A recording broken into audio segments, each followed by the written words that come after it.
அனைவருக்கும் வணக்கம். கடகராசிக்காரர்களுக்கு காலில் விழுந்தால் காலி என்று சொல்லக்கூடிய வகையில், நிச்சயமாக காலில் விழுந்தால் காலி என்று சொல்லக்கூடிய வகையிலும், எதிர்பாராததும் அதே சமயம் எதிர்பார்த்ததும் நடக்கும் என்று சொல்லக்கூடிய வகையில் என்னென்ன வாய்ப்புகள் இந்த தருணத்தில் வரப்போகின்றன, அதே சமயம் சற்று அனுசரித்து செல்வதால் ஏற்படக்கூடிய அதிரடியான மாறுதல்கள் என்ன என்பதை ஆராய்ந்து பார்க்கும் போது உறுதியாகவே கடகராசிக்காரர்களை பொறுத்தவரைக்கும் விரயத்தில் இருக்கக்கூடிய குரு ஜென்மத்தில் அதிசாரமாக உச்சம் பெறுகிறார். பொதுவாக குருவினுடைய வக்ர இயக்கமோ அதிசார இயக்கமோ பெரிய அளவில் பாதிப்பை ஏற்படுத்தாது என்றாலும் கூட அவர் ஜென்மத்தில் அதிசாரமாக உச்சம் பெறக்கூடிய இந்த வேளையில் எதிர்பாராததும் அதே சமயம் எதிர்பார்த்ததும் நடக்கும் என்று சொல்லக்கூடிய வகையில் 9 நீச்சம் பெற்றிருக்கிறார். வக்ரம் பெற்றிருக்கிறாருங்க. சனி, சூரியன் மற்றும் சுக்கிரன் நீச்சம் பெற போகிறார்கள். எனவே இந்த வேளையில் எதிர்பாராததும் எதிர்பார்த்ததும் நடக்கும் என்று சொல்லக்கூடிய வகையில் அதிரடியான மாற்றங்கள் உங்களை தேடி வருவதற்கான சந்தர்ப்பம் உண்டு. அதிக கவனத்துடனும் விழிப்புணர்வுடனும் மற்றவர்களை சற்று அனுசரித்து செல்வதால் மிக பெரிய அளவிலான நெருக்கடிகளை தவிர்த்து முன்னேற்றத்தை நிறைவாக சந்திக்கக்கூடிய வாய்ப்பும் சந்தர்ப்பமும் உறுதியாகவே இந்த வேளையில் கடகராசிக்காரர்களாகிய உங்களை தேடி வருவதற்கான முதன்மையான வாய்ப்பையும் சந்தர்ப்பத்தையும் நிச்சயமாக ஏற்படுத்தி கொடுக்கிறது. எனவே சரியாக இந்த தருணத்தை பயன்படுத்திக் கொள்ளுங்கள். குறிப்பாக கடகராசிக்காரர்களை பொறுத்தவரைக்கும் காலில் விழுந்தால் காலி என்று சொல்லக்கூடிய வகையில் எந்தெந்த நிகழ்வுகள் அமைகிறது, மற்றவர்களின் காலில் நிச்சயமாக விழுந்தால் நீங்கள் காலி என்று சொல்லக்கூடிய வகையில்தான் பல நிகழ்வுகள் நடையும். தாய் தந்தையரின் காலில் விழலாம். அவர்களின் ஆசீர்வாதம் கிடைப்பதால் உங்களுக்கு நிறைந்த வளர்ச்சி கிடைக்கும். ஆனால் ஒரு பிரச்சனையை தீர்வு காண்பதற்காக மற்றவர்களின் காலில் விழுந்தால் காலி என்று சொல்லக்கூடிய வகையில்தான் பல நிகழ்வுகள் அமையும். உதாரணமாக, ஒரு அண்ணன் தம்பி இருவர் இருக்கிறார்கள். அண்ணன் தம்பி இருவர்களுக்கிடையே இருக்கக்கூடிய பிரச்சனை என்னவென்று பார்த்தால், பூர்வீக சொத்து இருக்கிறது. அந்த பூர்வீக சொத்து யார் வசம் வர வேண்டும், யார் அந்த பூர்வீக சொத்தை அனுபவிக்க வேண்டும், ஆள வேண்டும் என்பதுதான் அவர்களுக்கிடையே இருக்கக்கூடிய பிரச்சனை. அப்படி அவர்களுக்கிடையே இருக்கக்கூடிய அந்த பூர்வீக சொத்துக்கள் ரீதியான பிரச்சனைக்காக அவர்கள் இருவரும் சண்டையிட்டுக் கொள்கிறார்கள். அப்படி சண்டையிட்டுக் கொள்ளும் போது இருவருக்குமே எதிர்பார்த்தபடி சண்டை முற்றுகிறது. எனவே எதிர்பார்த்தபடி அவர்கள் இருவருக்குமே பூர்வீக சொத்துக்களை யார் நிர்வகிக்க வேண்டும், யார் அனுபவிக்க வேண்டும் என்பதற்காக எதிர்பார்த்தபடி பல சண்டைகள் நிச்சயமாக வரும். ஆனால் அந்த வேளையில் எதிர்பாராத வகையில் அதில் ஒருவருக்கு ஒருவர் உதவி செய்வது போல் வருவார். என்றால், உதாரணமாக அண்ணன் தம்பி இருக்கும் போது அதில் அண்ணனுக்கும் தம்பிக்கும் மிக பெரிய அளவில் பிரச்சனை இருக்கும் போது தம்பிக்கு உதவி செய்வது போல் ஒரு நபர் வருகிறார். உன் பக்கம்தான் நியாயம் இருக்கிறது, அந்த பூர்வீக சொத்து உனக்கு தான் கிடைக்க வேண்டும் என்று உங்களுக்கு ஆதரவாக பேசுவார்கள். அப்படி ஆதரவாக பேசுவதை நம்பி நீங்கள் அவர்களின் காலில் விழுந்தால் நிச்சயமாக நீங்கள் காலி என்று சொல்லக்கூடிய வகையில் உங்களுக்கும் அந்த சொத்து கிடைக்காது,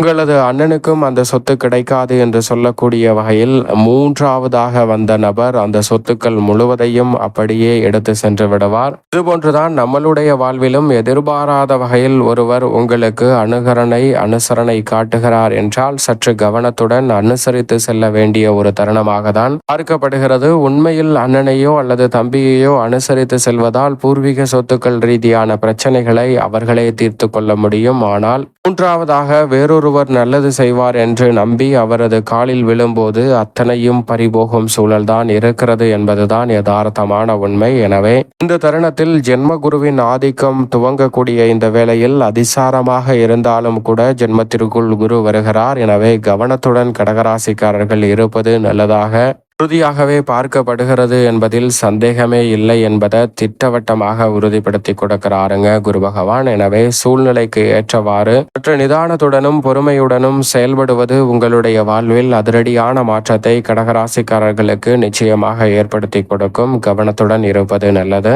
பொதுவாகவே கடகராசிக்காரர்களை பொறுத்தவரைக்கும் குரு பகவான் ஜென்மத்தில் உச்சம் பெறுவது சற்று சாதகமற்ற அமைப்பாக பார்க்கப்படும். விதிவிலக்காக அவர் உச்சம் பெறக்கூடிய நிகழ்வு இருந்தாலும் கூட அவர் ஜென்மத்தில் அமர்கிறார் என்பதால் சற்று கவனத்துடன் இருக்க வேண்டும் என்பதுதான் யதார்த்தமான உண்மையாக பார்க்கப்படுகிறது. எனவே கடகராசிக்காரர்களுக்கு அதிசாரமாக குரு பகவான் இந்த தருணத்தில் உள்ளே வரக்கூடிய இந்த தருணம் என்பது பெரிய அளவில் பாதிப்பை ஏற்படுத்தாது என்றாலும் கூட சற்று கவனத்துடனும் நிதானத்துடனும் பொறுமையுடனும் நடந்து கொண்டால் பல பிரச்சனைகளையும் சிரமங்களையும் தவிர்ப்பதற்கான வாய்ப்பையும் சந்தர்ப்பத்தையும் ஏற்படுத்தி கொடுக்கும். அதோடு மட்டுமல்லாது இந்த வேளையில் விரயத்தில் ஆட்சி பலம் அது சொந்த நட்சத்திரத்தில் பெற்றிருக்கும் போது அதே நட்சத்திரத்தில் மிக வலுவாக அதிசாரமாக உச்சம் பெறுகிறார். எனவே இந்த வேளையில் கடகராசிக்காரர்களுக்கு குருவின் அமைப்பால் அதிரடியான மாற்றம் உண்டு. குரு பார்க்கின் கோடி நன்மை என்று சொல்லக்கூடிய வகையில் குருவின் சுப பார்வை 5, 7, 9 ஆகிய இடங்களை வலுப்படுத்துவதால் நீங்கள் நினைப்பதை காட்டிலும் பல அதிரடியான மாற்றங்கள் நிச்சயமாக உண்டு. தனது சொந்த ராசியாக இருக்கக்கூடிய 9ஆம் இடத்தை வலுப்படுத்துகிறாருங்க. எனவே எதிர்பாராத வகையில் ஜென்மத்தில் அவர் அதிசாரமாக உச்சம் பெற்றிருக்கக்கூடிய இந்த வேளையில் பல அதிரடியான மாற்றம் நிச்சயமாக உண்டு. குறிப்பாக இந்த தருணத்தில் கடகராசிக்காரர்களை பொறுத்த வரைக்கும் எதிர்பாராததும் எதிர்பார்த்ததும் நடக்கும் என்று சொல்லக்கூடிய வகையில் பல நிகழ்வுகள் உண்டு. எனவே இந்த வேளையில் சற்று அனுசரித்து சாதுரியத்துடன் நடந்து கொள்வதால் பெரிய அளவிலான காரிய தடைகளை தவிர்த்து முன்னேற்றம் நிறைந்தவையாக மாற்றிக்கொள்ளக்கூடிய வாய்ப்பும் சந்தர்ப்பமும் உண்டு. அது மட்டுமல்லாது புதிய நட்பு வட்டார விரிவடையக்கூடிய வகையில் நீங்கள் எதிர்பார்க்கக்கூடிய மிக சிறப்பான வாய்ப்புகளும் சந்தர்ப்பங்களும் இந்த வேளையில் அபரிவிதமாக உங்களை தேடி வருகிறது. குறிப்பாக இந்த தருணத்தில் வீடு வாகனம் வாங்கக்கூடிய யோகம் மிகவும் சிறப்பாக கைகூடும் தருணமாக பார்க்கப்படுகிறது. அதோடு மட்டுமல்லாது இந்த வேளையில் சனி பகவான் மிகவும் வலுவாக 9இல் வலம் வருகிறார். வக்ரம் பெற்ற அமைப்பில் இருந்தாலும் தொழில் வியாபார ரீதியாக இருக்கக்கூடிய கடுமையான போட்டிகள் விலகும். எதிர்பார்ப்பதை காட்டிலும் பணியாட்கள் பணியாளர்கள் என அனைவருடைய ஒத்துழைப்பும் மிகவும் சாதகமாக அமைவதற்கான சந்தர்ப்பம் உண்டு. உத்தியோகம் சார்ந்த பணிகளில் உங்களது கடின உழைப்பு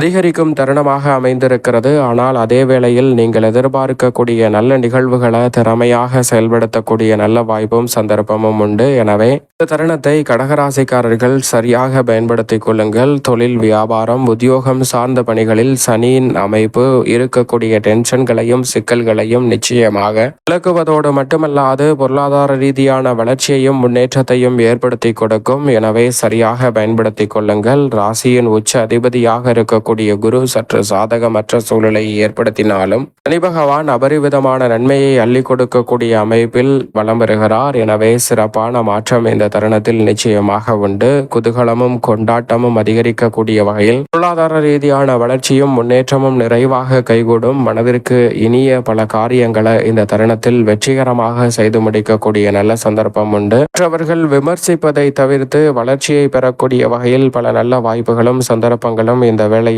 அபரிவிதமாக உங்களை தேடி வருகிறது. எனவே சரியாக இந்த தருணத்தை நுட்பமாக பயன்படுத்திக் கொள்ளுங்கள். மிக சிறப்பான மாற்றத்தை சந்திக்கக்கூடிய சந்தர்ப்பம் உறுதியாகவே கிடைக்க இருக்கிறது. அதோடு மட்டுமல்லாது நிழல் கிரகமான ராகு மற்றும் கேதுவை பொறுத்த வரைக்கும் இந்த வேளையில் நிச்சயமாக சற்று சாதகமற்ற அமைப்பாக தான் பார்க்கப்படுகிறது. தனஸ்தானமாகிய 2ஆம் இடத்தில் கேதுவும் அஷ்டமஸ்தானத்தில் ராகுவும் நிலை கொண்டிருப்பது கடகராசிக்காரர்களுக்கு சற்று சாதகமற்ற அமைப்பாக பார்க்கப்படுகிறது. எனவே இந்த தருணத்தில் உறுதியாகவே எதிர்பாராதது நடக்கும். அனுசரித்து செல்ல வேண்டிய நேரம் என்று சொல்லக்கூடிய வகையில் கூடுதல் கவனத்துடனும் விழிப்புணர்வுடனும் செயல்பட்டாக வேண்டும். இல்லை என்றால் மிகப்பெரிய அளவில் நன்மை நிறைவாக கிடைக்க இயலாத ஒரு சூழலாக அமைவதற்கான வாய்ப்பும் சந்தர்ப்பமும் இந்த வேளையில் உண்டு. எனவே சரியாக இந்த தருணத்தை நுட்பமாகவும் நுணுக்கமாகவும் பயன்படுத்திக் கொள்ளுங்கள். எதிர்பார்ப்பதை காட்டிலும் அதிரடியான மாற்றம் இந்த தருணத்தில் உங்களை தேடி வருவதற்கான நல்ல வாய்ப்பையும் சந்தர்ப்பத்தையும் நிச்சயமாக ஏற்படுத்தி கொடுக்கும். எனவே சரியாக இந்த தருணத்தை பயன்படுத்திக் கொள்வது நிச்சயமாக கடகராசிக்காரர்கள் கையில் தான் இருக்கிறது. விழிப்புணர்வுடன் அனுசரித்து செயல்பட்டால் நிறைந்த நன்மை உங்களை தேடி வரும். தனஸ்தானம் என்று சொல்லக்கூடிய 2இல் இருக்கக்கூடிய சுக்கிரன் அடுத்த 2 வாரங்களில் 3ஆம் இடத்திற்குள் நுழைகிறார். எனவே அங்கு அவர் நீச்சம் பெறுவதும் சற்று சாதகமான அமைப்பாக பார்க்கப்படுகிறது. அரசியல் மற்றும் கலைத்துறை சார்ந்த பணிகளில் எதிர்பார்த்த பல காரிய வெற்றிகளை இந்த தருணத்தில் எளிதில் சந்திக்க முடியும். வேலை நிமித்தம் பல பணிகளை கடுமையாக மேற்கொண்டு வந்த சூழலில் உரிய திறமையும் அங்கீகாரமும் வெளிப்படுவதால் மிகப்பெரிய அளவிலான வளர்ச்சி நிச்சயம் நிறைவாக உங்களை தேடி வருவதற்கான சந்தர்ப்பம் அபரிவிதமாக கிடைக்கிறது. சரியாக இந்த தருணத்தை நுணுக்கமாகவும் நுட்பமாகவும் பயன்படுத்திக் கொள்ளுங்கள். அரசியல் சார்ந்த பணிகளில் கட்சியிலும் மக்கள் மத்தியிலும் ஆதரவு அதிகரிக்கும். இந்த தருணத்தில் பல்வேறு வகையான குறுக்கீடுகள் முற்றிலுமாக விலகுவதோடு நீங்கள் எதிர்பார்த்து கொண்டிருக்கக்கூடிய புதிய வாய்ப்புகளும் சந்தர்ப்பங்களும் உறுதியாகவே பரிவிதமாக கிடைக்கும் அற்புதமான தருணமாக நிச்சயமாக பார்க்கப்படுகிறது. எனவே சரியாக பயன்படுத்திக் கொள்ளுங்கள். அதோடு மட்டுமல்லாது இந்த வேளையில் மிகவும் அபரிவிதமான மாற்றத்தை ஏற்படுத்தி கொடுக்கக்கூடிய அமைப்பில் வலம் வருகிறாருங்க புதன் 4ஆம் இடத்திலிருந்து 5ஆம் இடத்திற்குள் நுழைகிறார். எனவே கல்வியில் நல்ல முன்னேற்றம் உண்டு. எதிர்கால நலனை கருத்தில் கொண்டு தற்போது எடுக்கக்கூடிய முயற்சிகள் அனைத்திலும் மிகப்பெரிய அளவிலான வெற்றி வாய்ப்புகள் கடகராசிக்காரர்களுக்கு உண்டு. சூரியன் சாதகமாக 3ஆம் இடத்தில் வலம் வருகிறார். எனவே முன்னேற்ற பாதைகள் நிறைவாக உண்டு. செவ்வாயை பொறுத்த வரைக்கும் விவசாயத்தில் விளைச்சலும் வருமானமும் அதிகரிக்கும். எதிர்பார்த்தபடி தடைகள் நீங்கி பல முன்னேற்றத்தை நிறைவாக சந்திக்கக்கூடிய ஆற்றலையும் விளையாட்டுத்துறை, காவல்துறையில் மிக சிறப்பான மாறுதலையும் ஏற்படுத்தி கொடுக்க போகிறார். சந்திரனை பொறுத்த வரைக்கும் பெரிய அளவிலான காரிய தடைகளை விளக்குகிறார். ராசியின் அதர் பல இடங்களில் வலம் வருவதால் கடகராசிக்காரர்களுக்கு நன்மை நிச்சயம் உண்டு. மேலும் இந்த தருணத்தை சாதகமாக மாற்றிக்கொள்ள உறுதியாகவே கடகராசிக்காரர்கள் இந்த வேளையில் வாரத்தில் வெள்ளிக்கிழமை விரதமிருந்து அருகாமையில் உள்ள இஷ்ட தெய்வ ஆலயம் சென்று தீபம் ஏற்றி வழிபாடு செய்யுங்கள். சற்று அனுசரித்து செல்வது நல்லது. ஆனால் மற்றவர்களின் காலில் விழுவதால் மிக பெரிய அளவிலான எதிர்பாராத நிகழ்வுகள் நடக்கலாம். சற்று கவனத்துடன் இருப்பது கடகராசிக்காரர்களுக்கு உறுதியாகவே நல்லது.